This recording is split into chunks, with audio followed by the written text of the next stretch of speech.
Well, so listen to me. I've said it to many of you in the email that I've sent out, and I want to get straight to it. Sometimes things just happen so serendipitously, and you just have to run with it. And the other day, as I said, I was looking through some Amazon books and authors and new books I wanted to have a look at, and I came across this author, Catherine Greer. And when I started to read her kind of bio on Amazon, I just thought, oh my gosh, I have to get this lady to come and speak to the Tuesday Night Club. Would you believe it? She's all the way in Australia. It is just gone. Is it 5:30, 6:30 in the morning there? It's just after 6, yeah. Oh gosh, Catherine, you are so good to come and join us on this evening. But what I want to say, what I love, I mean, one of the reasons, hi Trina, I'm going to mute everybody if that's okay, darling. Lovely to see you. Is that all of the time that we talk about, the magical things that we can do for ourselves each day, whether that's your journaling or your meditation or your affirmations or your visualization, whatever it is that you do.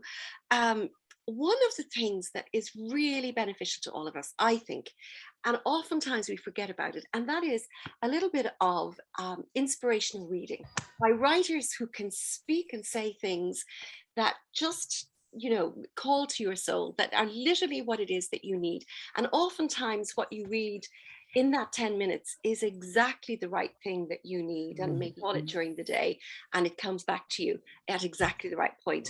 And something about Catherine's work, when I was reading, and we'll talk about in a little while, her little bits about her books, absolutely made me feel that if you're going to put some books on your shelves, have a look at hers, because they are very much the kind of thing that you pick up and you can spend 10 minutes looking at, and you will walk away with a whole new perspective. And we can never not be curious. So I am so pleased, Catherine, that you're here with us. Can we say hello? Yes, thank you so much, everybody, for having me. Listen, I know you are just sunlit there. I know that the sun is not quite up yet in Australia. You're in Sydney, is that right? Yes, I'm in Sydney. So you'll notice that I have a Canadian accent, and that's because we immigrated here about 25 years ago. So essentially, I'm 55 now, turning 56. I lived the first half of my life roughly in Canada, and then immigrated with a husband who had joined the Royal Australian Navy, had my family here, and now I'm Australian. So it's wonderful, and you're all welcome to visit. You'll love Sydney. You won't be short of people contacting you and reminding you that you said that. And I was reading in one of your things that your favorite place in all the world, you have a lovely blog, and we'll get to your website in a minute. And in that, I was reading today that you were walking on Hyams Beach, New South Wales. Is that? That's right. And it's a beach with 3 kilometers of white sand, and it's completely deserted. It's one of the most beautiful places in the world. It's only a 3-hour drive from Sydney, and very few people know about it. And that's actually going to be the location of my next novel, which is for adult women like you, and really excited about it. So and one of the things that you've done is you've written children's stories, lots of them, and you've written a thriller for teenagers. Is that right? Yes, I was a high school teacher when I first started my career, and I know teens quite well. I have one. We're just finally getting out of that bumpy road with him. I have an older son in university as well. And so I wrote a thriller really for that age group. But my true love, honestly, is communicating with midlife women. I just feel like you, Trina, I'm sure you're exactly the same, that society overlooks us and often just completely acts as if we're invisible, or we are supposed to, be capable of pole dancing at the Super Bowl at 52 like Jennifer Lopez. And I don't know about you guys, but I don't see any women without a personal trainer and a life like that who do that sort of thing. Absolutely. At the same time, I just feel like our life is 100 years long nowadays, for the most part, if we're lucky, and we're here. We're halfway, we've got so much to do and give and learn and be. And I don't want to have to pretend that I need to look 35 forever. The really exciting thing about what you're saying, I'm just muting 1 or 2 people there, is that you're quite right. This is kind of, we're halfway there, and there seems to be an awful lot of pressure to be, so many things at this stage. But the interesting thing is that I feel, and I know I come across an awful lot of other women, that this is the age when we really get to know ourselves so much better. We stop trying to be the person everyone else, or we think everyone else wants us to be. And we begin to realize that there's quite a lot of little gems within ourselves. And so at that time when we possibly begin to fall in love with our lives, discover things that we've got and we want to do, and rediscover things that we loved when we were younger, we can really fall into two stools, fall between two stools. We can really fall into one or the other. We'll try to be all things to all people, or we desperately need to have time for ourselves so that we can start exploring that life. So in a sense, it's a spring, really, a second spring for us, isn't it? Yeah, I think of it as the second act. And really, even when I'm writing my books, my novel is about midlife reinvention, the new book. And what I do with my nonfiction books really is just try to take that 10-minute soundbite of what we can do now with what we've got in our own two hands and really enjoy and activate our lives, because, there's nothing about us that's going to be 30. We were already there. We've already done that. You remember, if you've had kids or, you've done all that, we've been there, and now we're here. And what does this look like? And what does this mean? What it doesn't mean is invisible. And that's what the media wants to tell us it is, unless we hustle like someone like Jennifer Lopez to, look, she's 50 and look at her, she looks 22. But really, what does this midlife time mean? And I'm looking at all your beautiful faces and I'm thinking, like, we matter, right? We're not unseen. We have stuff to do. We have things to say. And if any of you here want to write, oh my gosh, I'm your girl, because I started my writing career at 50, in the middle of my life. That's when I started from zero. Uh-huh. So you were a school. So let's go back. You were a school teacher. You were working in, was it high school in Canada or high school in Australia? Sorry. Yes. In Canada, yep. So in my very early career, I was a high school English teacher. I have a couple of degrees in English, a Bachelor of Arts Honors and a master's degree. Then we moved to Australia and I started my own copywriting business. So I work in advertising and marketing, and I still do that.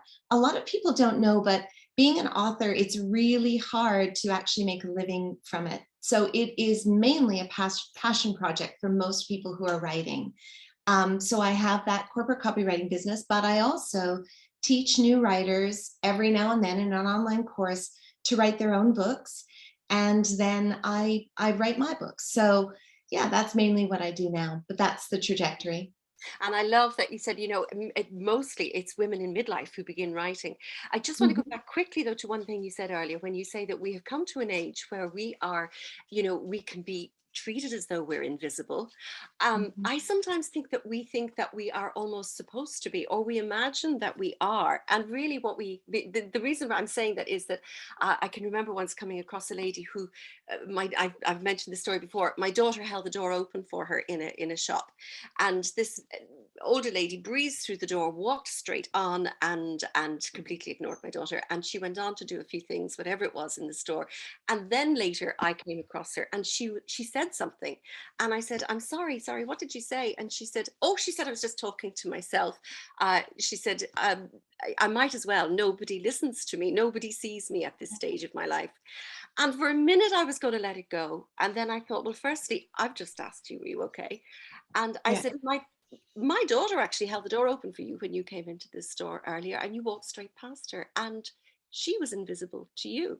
So what I'm trying to say is that we have to be aware that we're not invisible, and to really get rid of that idea that we are.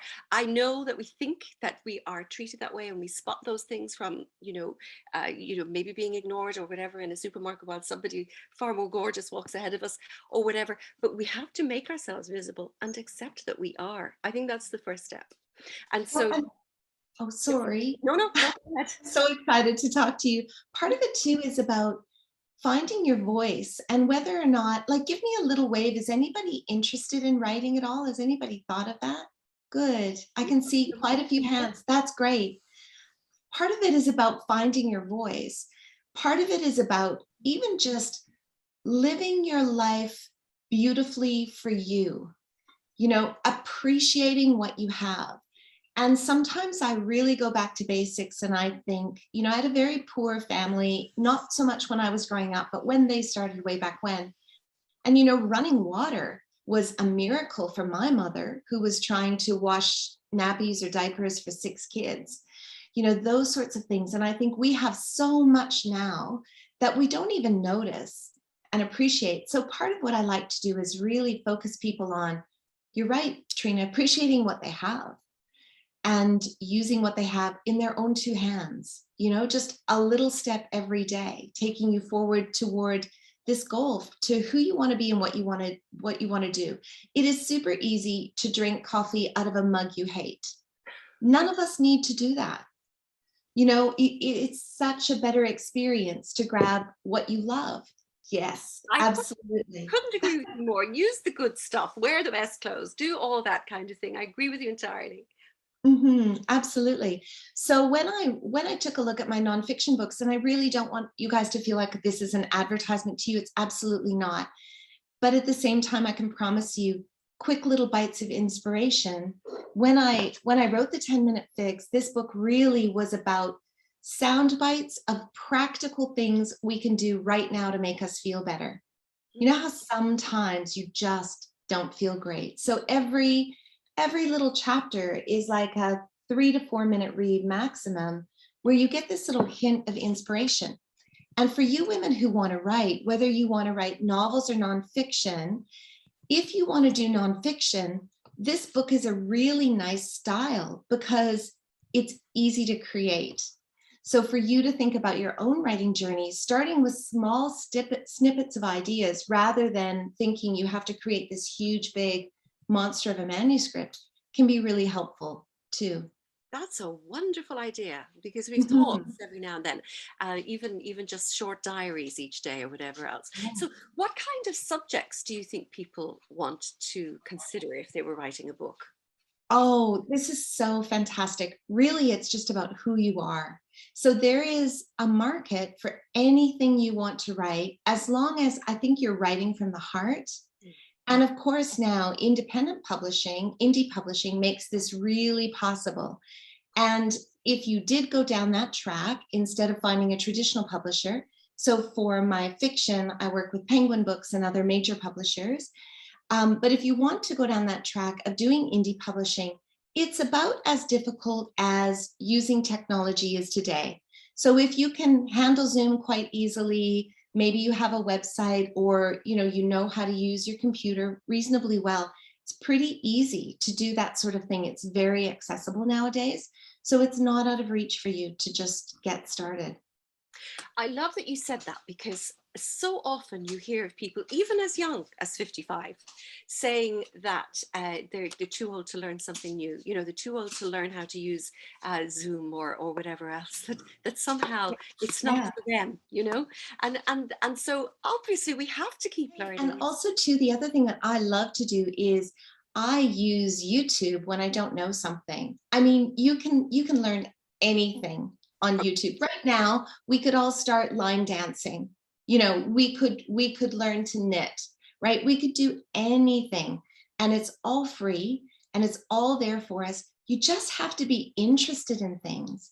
And I think as a person, really, the light inside us, the beauty inside us, our individuality, who we are, the mark we want to make on the world, is really about the things that we love.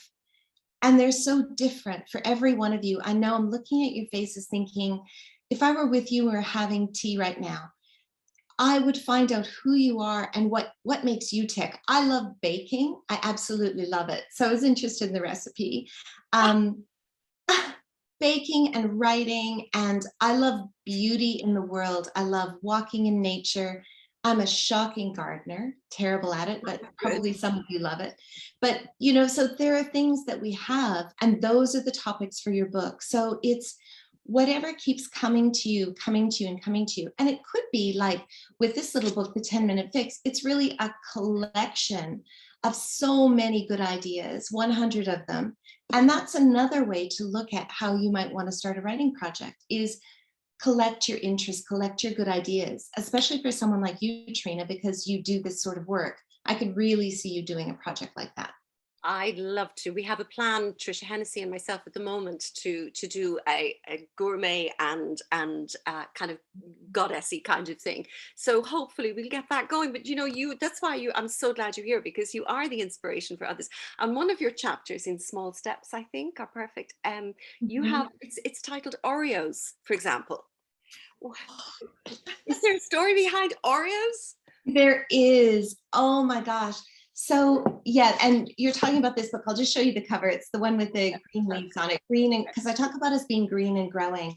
So yeah, in that chapter, I just had this realization around my comfort eating. I don't know if that's an issue for anybody else, but for me it is. So not a drinker, but definitely a comfort eater when things go south. Love my chocolate. And I was listening to a podcast by a woman named Corinne. Oh gosh, her last name escapes me right now. And she just made this comment. If you had a friend that came over and was feeling sad, you wouldn't just hand her a packet of Oreos, would you? Like, you wouldn't just hand her a package of cookies. You'd actually sit and talk with her and find out what's going on in her world. And I thought, oh my gosh, that's what I'm doing to myself. I'm sad. I hand myself a package of Oreos.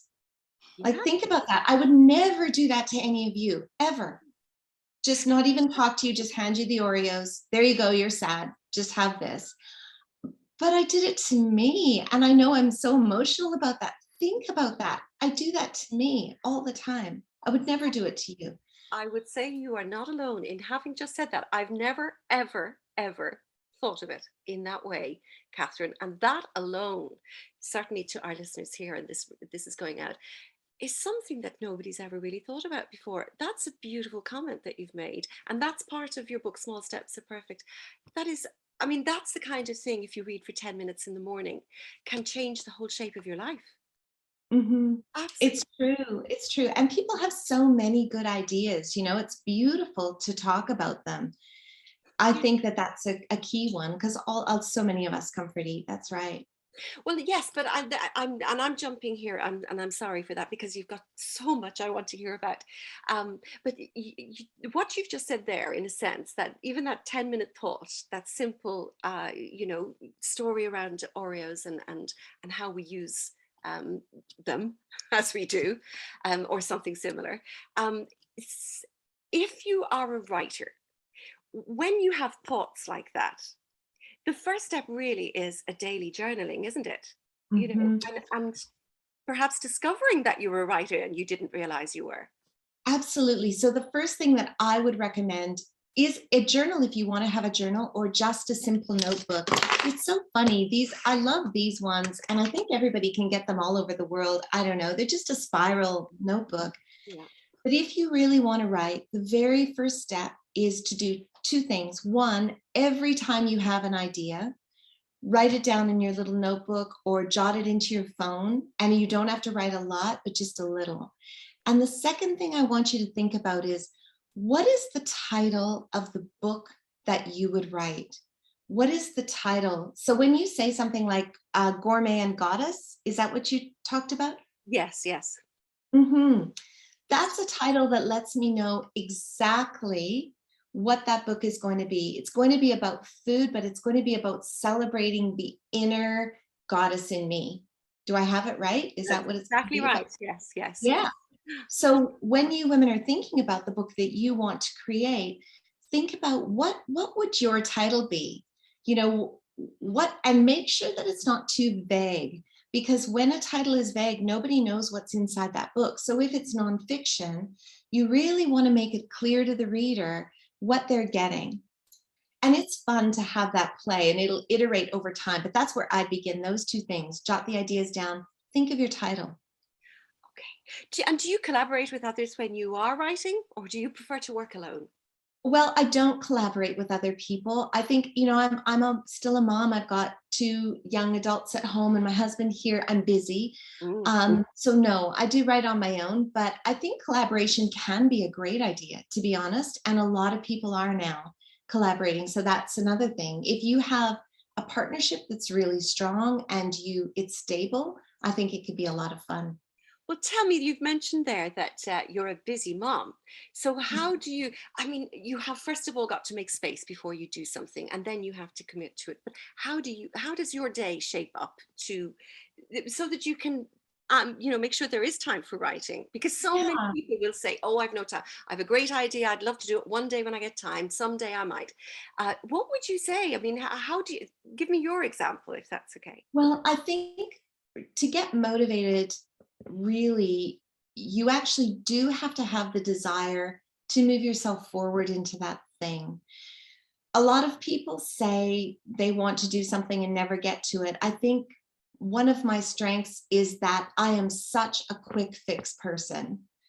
Probably, the 10-minute fix, the name of my book. I love things that are practical. I want to do it right now. I want to be able to see some movement forward. I like cutting grass, right? Because you can see what you've done. That's also a downside in some ways, because it means that I'm not as slow and tactful and maybe ponderous as I should be. But I like to get cracking on things. And I think if you want to write a book, here's the truth. It is 1 page a day for 365 days. That's it. Every single woman in this room, if I gave you a task right now to sit down for 10 minutes and write a paragraph, you could all do it. If I said, write what's on your heart right now about your, for lack of a better topic, about your midlife journey, write what's on your heart about whether or not you feel invisible. You could all do it. You could all fill a page. Okay, so 365 of those is a manuscript.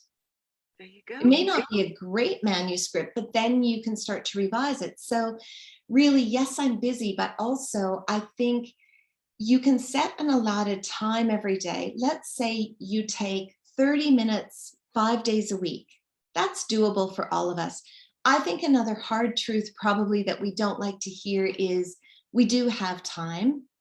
We all scroll on our phones, we look at social media, we watch Netflix, there is time. There's very, very rarely in any woman's life, no matter how busy she is, even if she's looking after, a terrible situation and things are really tough, and I know that's the case for many people, there usually is 30 minutes somewhere that you can find, especially at this life stage, right? We don't have toddlers needing us, whatever. And if you schedule in that time, you can do it whenever you like in your day. Here's another fallacy that I actually talk about in Small Steps Are Perfect. I used to exercise in the morning, try to exercise in the morning because that's what everybody says you should do. And you know what? I hated it. I hated getting up early. I always felt rushed for my day. It just crammed the morning, whatever. So finally last year, my husband and I started exercising together at night. 7 o'clock at night, because what else do you have to do at 7 o'clock at night? Nothing. Mm-hmm. And that has meant I've been so consistent with it, and it's suddenly so much easier. It's just easier. I don't have to get out of bed early in the morning. It's all, the end of the day is always going to come. That's when we go for our walk and do a little bit of weightlifting. So that's what I would recommend for everybody. So just think right now, and if you've got a book handy, what's your time? Like, what actually feels good to you? Some of us don't want to do it first thing in the morning, whether that's writing or exercising. And it can be a real revelation to do it at a time of day that actually works for you. That's a wonderful piece of advice. Mm-hmm. We get stuck in routines, don't we? And we think they're cast iron. But in actual fact, sometimes one shift, such as changing the time of your exercising, has a knock-on effect with so many other things that are dragging you down, in a sense, really. And that's a lovely. So perhaps if we look at our day and see if we can rearrange it, shift it. For some, your energy is better first thing in the morning, or maybe you're just more clearer thinking. For others, they're better later in the evening, or maybe they have time, and maybe they can shut a door and spend time to themselves. I love that. And thank you for it's simple, practical steps. I only mentioned last week, I had a lovely mentor many years ago when I was sort of starting out at this. And she said, done is better than perfect. And what you said there is yes. so true, that we spend so much time you know, we make it so big, such an enormous undertaking, so profoundly important, that we don't begin for fear that it will never, you know, sort of match up to the idea in our own heads about it. And what we do is we fail in advance. Yes. Because if you haven't started the book yet because of fear, you think it's too big or whatever the project is, you've already failed. Yes. You just haven't tried. So we do that to ourselves all the time. And often, you know what it's like when you get into something, it's usually easier than you think. The hardest thing is getting that, you know, the carousels in playgrounds. I'm not sure what you call Yes. them in Ireland, but they're, Thank you. yeah, getting that thing started, dragging it along, it's so heavy.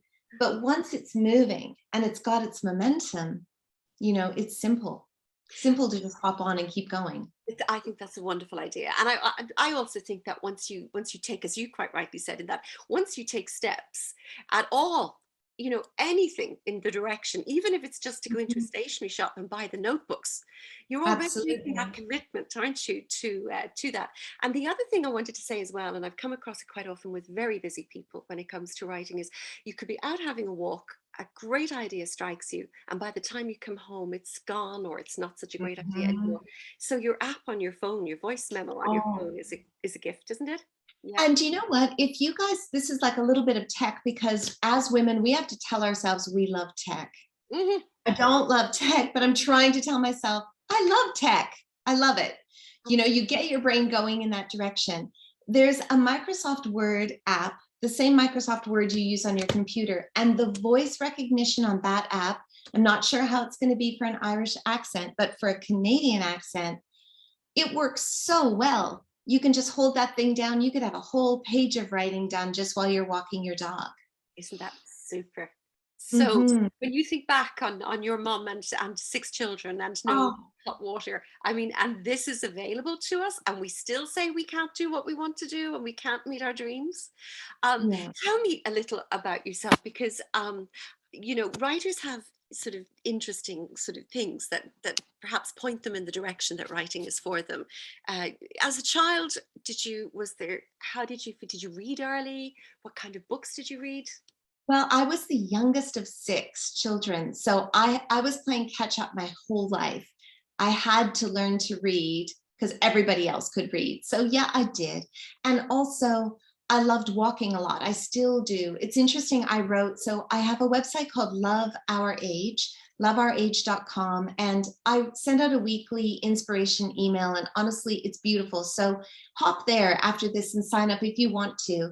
Definitely. Um, but I talked a couple of weeks ago about the fact that so much is solved by walking. Mhm, I really believe that. mhm. A lot of our problems are solved by walking, just by that motion of moving ahead. So for me, walking is somehow tied to writing. And what I did for the first 50 years of my life, like some of you, I'm guessing some of you wrote the books in your head.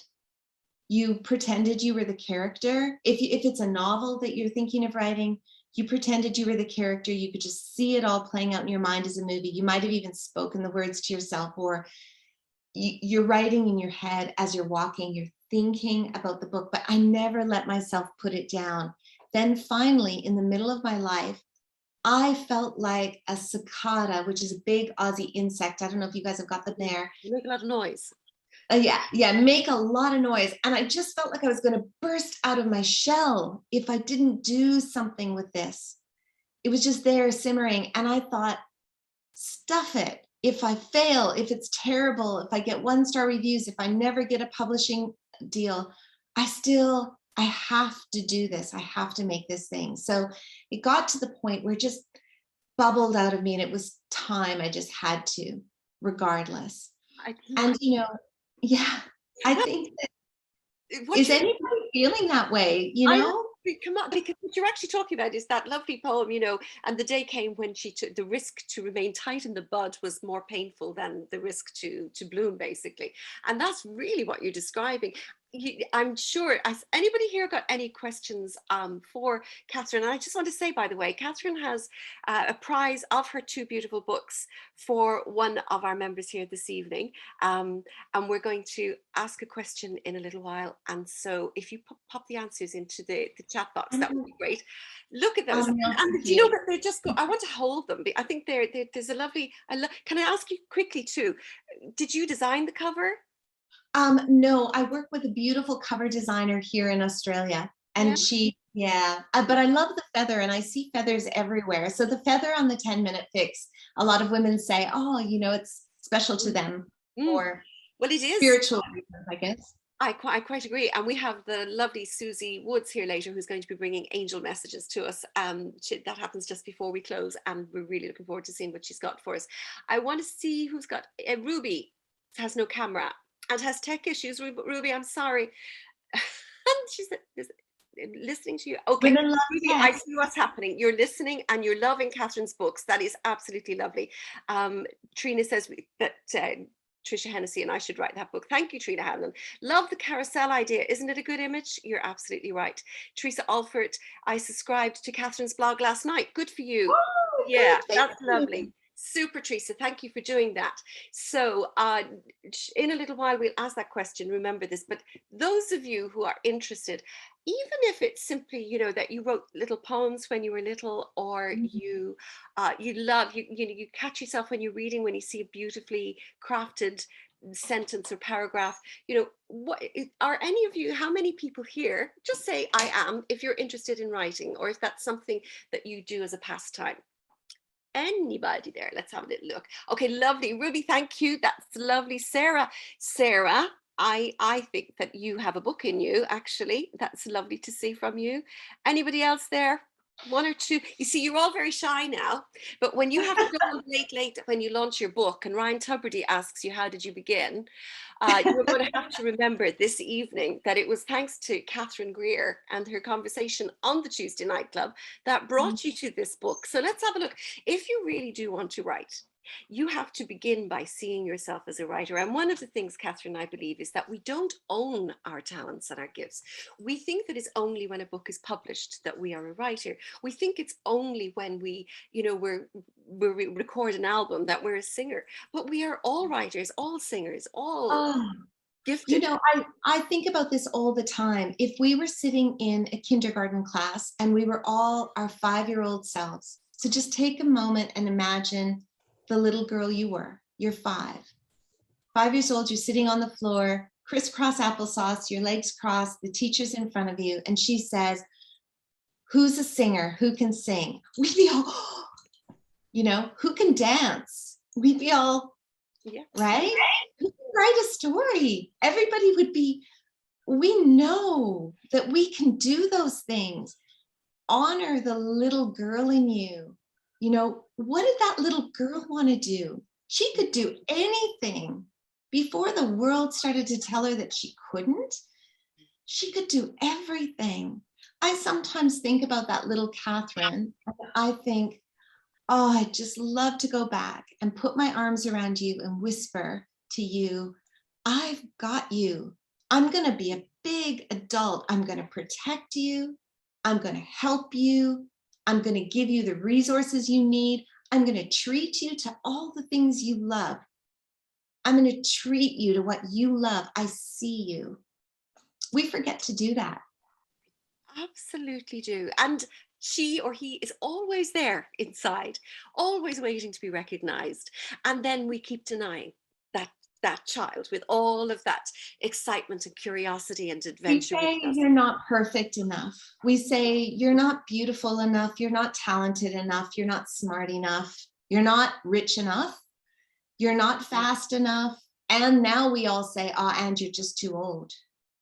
And so we've got that one, and we have the other one. We have you're not qualified, and that actually is something I come across as well an awful lot of the time, that we simply say I'm not qualified. I didn't have the education in school or whatever else, and we are now 40, 30, 25, 50 years later still holding ourselves back based on some idea that we needed to have of what would we say, formal and academic qualifications for everything. Absolutely. And nowadays that matters so little.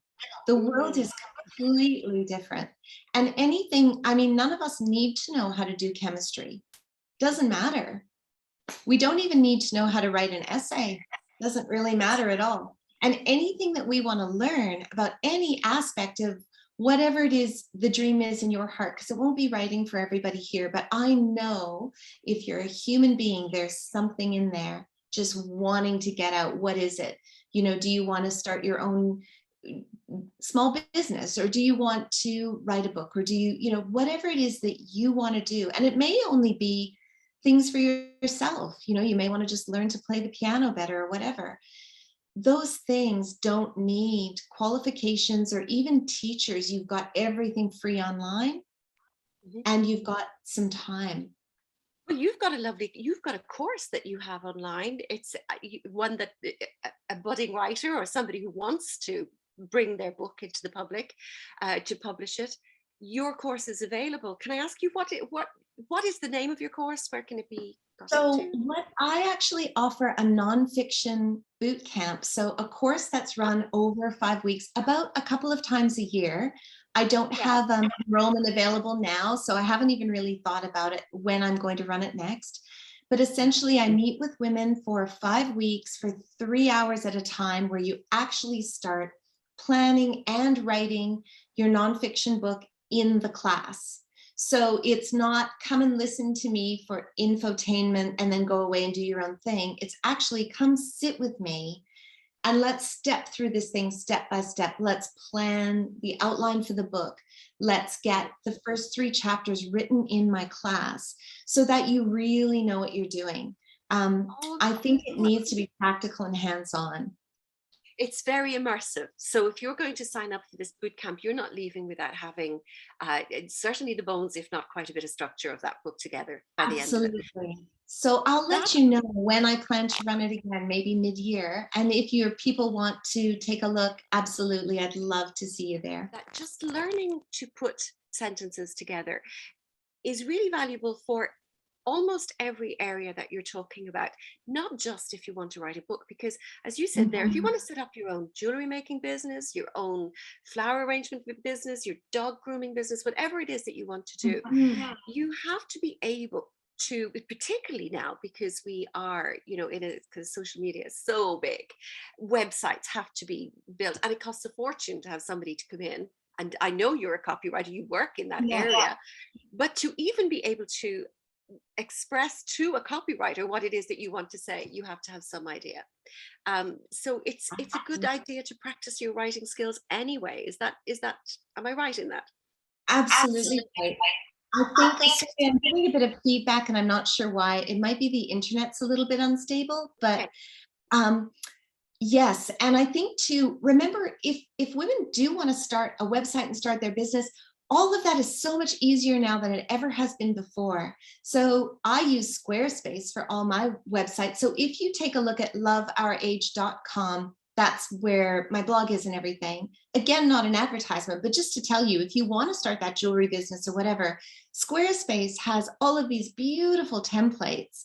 They're basically pre-done for you. It's super easy now to create a beautiful website and to maintain it. All of that is so much more doable than it ever has been before. But the writing, yes, good to know.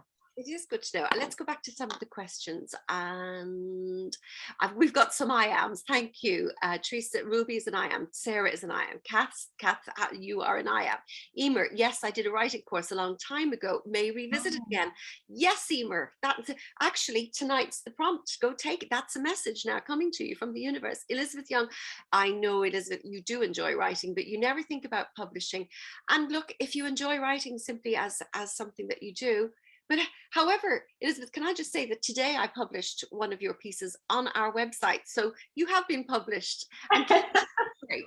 Teresa Alfred, sometimes I do writing about lovely experiences I had when I was nursing. Yeah, you've got a lot, Teresa, you've had a lot of experiences. And I know that I think people would really love to hear them. That's a really good idea. And then when you have that kind of experience and you share it with others in writing, And it's can I just break in, because I'm super excited. yes. You can look at that little idea and think, oh, you know, it was just my life as a nurse or whatever. But if you think now the world is your audience, how many nurses are there who would really love to read about the experiences of a nurse in Ireland, which to everybody else in the world, I was super excited. This is exotic. Like, you guys are exotic to me. And I've been running around to all my Australian friends saying, I'm talking to a group of Irish women tomorrow. I'm super excited. And everyone all over the world people love Irish people. So they're all, tell me how it went. How are these women? But so you might think that your idea is, you know, I'm just talking about being an Irish housewife in whatever, but actually to the world, to the audience of the world, that's fascinating. It's different, it's new, it's fresh, it's innovative. Wow. Do you know something, Teresa? I'm really glad you mentioned that, because what you just said is already something lovely. That's quite a lovely angle to know, that your personal experience may be a simple personal experience to you, but it's really important that others get to hear that. Thank you so much for that, for saying that. And Teresa, if you do want to start, you know where to go. You signed up for Catherine's blog last night, so you stay looking at that. Eileen, I think the real benefit of our age is that we can break free of others, often family, their expectations, and be who we really are. I think the book's affirmations are a great idea. Look forward to reading it. Isn't that lovely? Do you know, and also Eileen, Catherine is saying that she's going to write a novel based on life in midlife, and I think that's really going to be something to watch out for. Trina Hannon saying thank you for the tips on website creation, Squarespace. Yes, you are in the throes of creating your website, Trina. Trina's setting up she's launching her own business at the moment, and in the process, and is taking great strides in that direction. And Elizabeth Young said thank you, Trina. You're very welcome, Elizabeth. We love to hear what you have to say. So look, what I want to say, if it's okay with you, Catherine, is Catherine's books, she mentioned the titles and she held them up earlier on for you. One has the lovely feather and the other, I think, has a kind of leaf or branch. Can you say what the names are? Because one of you will win those books this evening. And I'm going to ask my daughter, Gillian, if you're around or in the other room, can you make a note of the names of the people who put up the names of the book? Please, Pet, I forgot to ask you if you could do that. And then we can draw a name of a prize winner. Thank you. This is such a beautiful group, and it's been so interesting to me to meet you all and really look at your beautiful faces and think, you're my people. Right? We're here together. This is us doing this thing in the middle of our lives, the whole second act. I love it. It's so unusual because we're on the far side of the world and we're all in heavy jumpers and it's windy and cold outside. And it's hard to imagine. It was 35 degrees in Australia here yesterday. In summer. In summer. Yeah. Absolutely. Amazing. I know the world's an incredible place. I mean, it's been tough with all of the recent, health issues, but also I think bringing each other together like this, and now the whole world pretty much knows how to use Zoom and we can connect. It's been a blessing. That's been a blessing. Absolutely. Does anyone else have something? There you are, Sarah. Yes, please. Catherine, have you any tips on how to approach publishing or? Okay. Yes. I write all the time, so yeah. So you feel like you might be ready soon to I'm not ready yet, but I'm writing my first nonfiction now, which will be very personal, like a very personal story, which I don't know if I'll be able to publish, but I'm trying my best to get. It will help. It's to help lots of women, but it's a personal story, so a lot of my family wouldn't know about it, stuff like that. So it's on the cusp now, but I don't know how to approach editors, publishers, that type of thing. Okay, so the first step is to make sure that you're happy with your manuscript, and there's so much you can do now simply by paying for it. So in the past, you were kind of on your own trying to write this really great book and then chucking it into a publishing house. Either a lot of them open up once a month for unsolicited manuscripts, but that is a very, very hard way to get published. So the best way would probably be to query agents in your country around your idea. So there are lists of agents, literary agents on websites. You need to do a lot of research, but the quickest way to do it is find the nonfiction book or the fiction book similar to what you want to write, read that person's acknowledgements, and they will acknowledge their agent. And then you've got the name of the agent and the agency. And that's a much quicker way to research rather than going for lists and lists on websites. So find the books you love that are most like what you do, read the acknowledgements of that writer. You'll hear their publisher's name. You'll know their publisher because you'll see it on the spine of the book. You'll read their agent's name, and then you can start to pull a list together. Now, the biggest thing about the publishing journey is it's wonderful and it's exciting and it's great. And it's also really, really tough, but that doesn't mean it's undoable. So that would be my first step, is really think about that.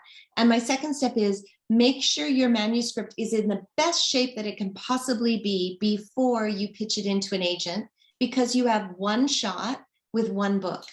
So if you take a book like the 10-Minute Fix and you pitch it into Penguin Random House and they turn it down, they never want to see that book again. That's your chance over.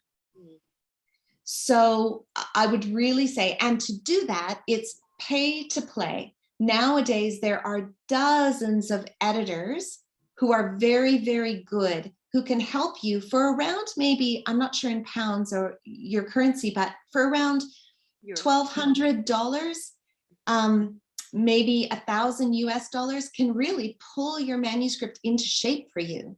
So you can do your work and then have somebody else just save up your money, have somebody else fix it for you, and then submit it that way. One of the places to start, which is a good resource in the UK, I know, is called reedsy.com. So it's REED, like a reed blowing in the wind, SY, reedsy.com.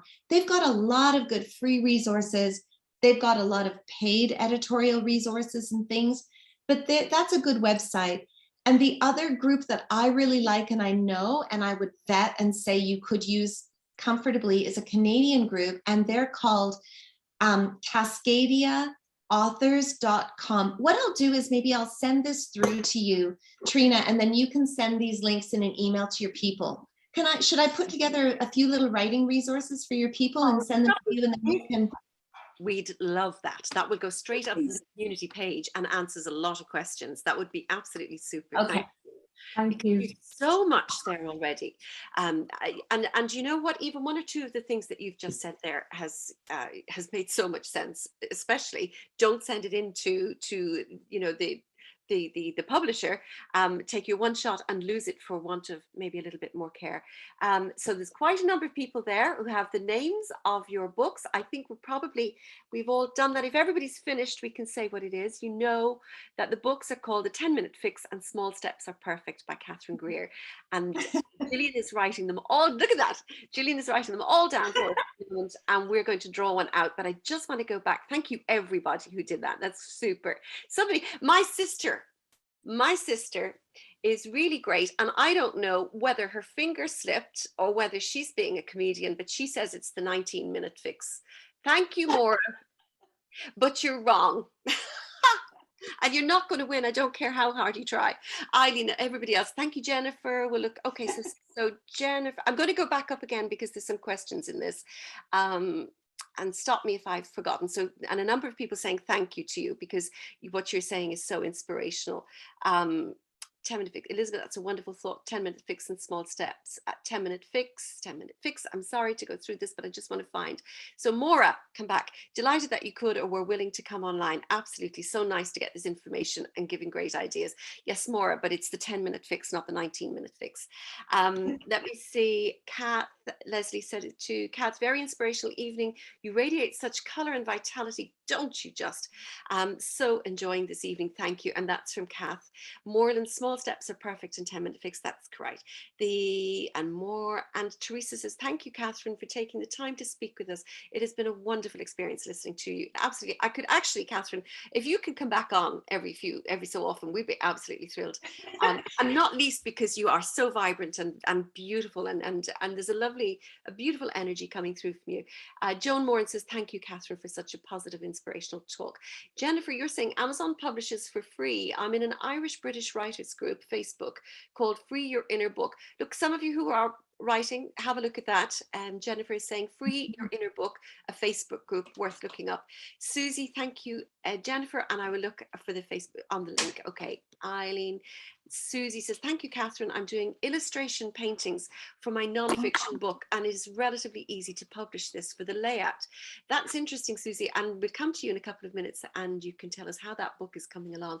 Susie's also an artist, and she's an angel guide. She does, thank you, Gillian. She does angel readings for us. She's a spirit medium as well, and people can go privately to her, but we enjoy her angel messages for us at the end of this every week. Jackie says, thank you, Catherine. I love this statement. I'm not invisible. Yes, Jackie, that is the truth. I'm not invisible. Really interesting evening, great tips and inspiration.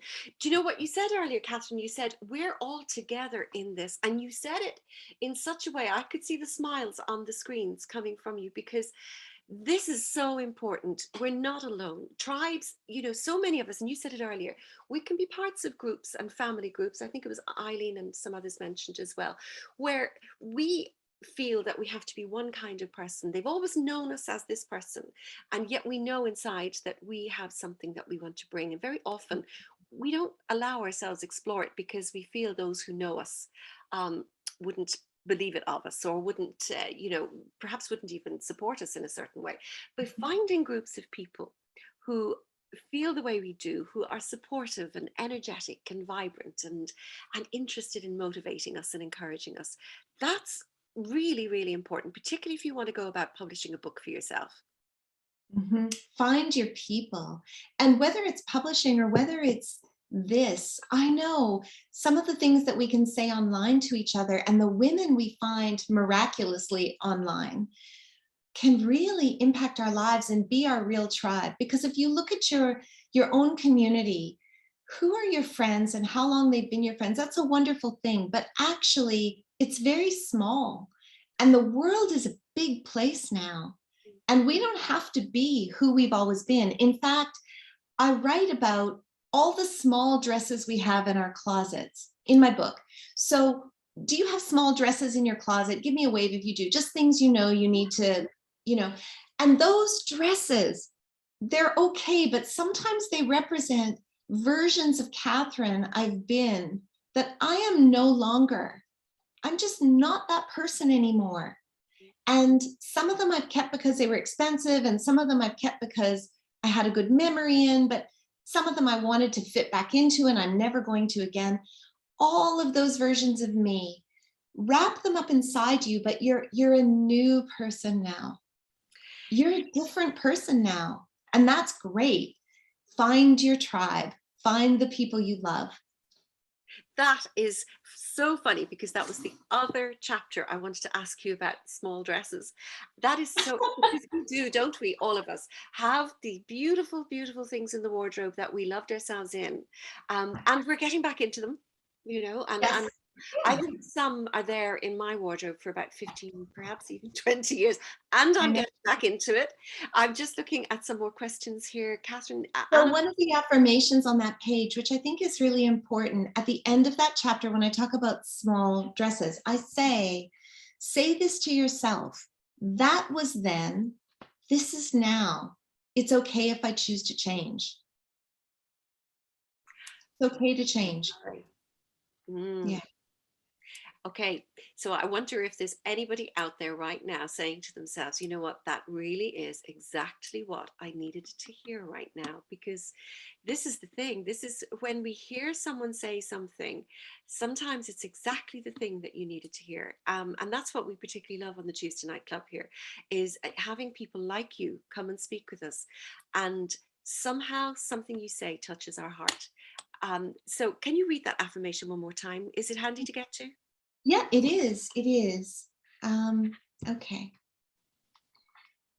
Say this to yourself. That was then. This is now. It's okay if I choose to change. Love it. I love it. It's like balm to the soul. Let me see. Thank you, Jennifer, Susie, relatively easy. Okay, we've done that. Catherine, so generous sharing all of your knowledge. Mary said that, and thank you, Mary, for that. You really are very generous coming and telling us so much. Really interesting evening, great tips and inspiration. Angela, thank you so much for the inspirational evening. Catherine, thank you. You have given the permission to start writing again. And that is such a great thing to say, that Catherine has brought you permission to start writing again. I love that you've given yourself permission to start writing again, though. And you just you waited for that message. Ruby, this has been so wonderful. Thank you, Catherine. A great source of wisdom here. And I'll be coming along to follow and share your work as well. Ruby runs the UK Holistic Directory and has a most wonderful resource of holistic practitioners there. And they have a journal. And there's lots of wisdom shared in that journal. Ruby runs that and is the founder of that in the UK. And so we'll be having Ruby on as well, coming to talk to us. Thank you, Trina, so much for hosting. What a lovely analogy. Thank you. I thought the statement about the packet of Oreos was absolutely brilliant one to remember. I couldn't agree with you more, I totally agree. I think that was really interesting. Elizabeth, the reason this resonates so deeply, that was then, this is now. It's okay if I choose to change. Brilliant. Thank you for such an inspirational evening. Thank you, Elizabeth, for taking that through. Laura, thank you for a lovely evening. Listen, everybody, we've got a winner here. And it is, okay, Anne, I don't know what the is for, but Annam, which is Irish for name, is quite interesting. You have won Catherine's books, and I'll need you to send your details so that I can pass them on to Catherine. Thank you so much. And are you someone, can I ask, are you someone who said that you will write? I think you said something interesting back there. You said, Catherine, thank you. You've given me the permission to start writing again.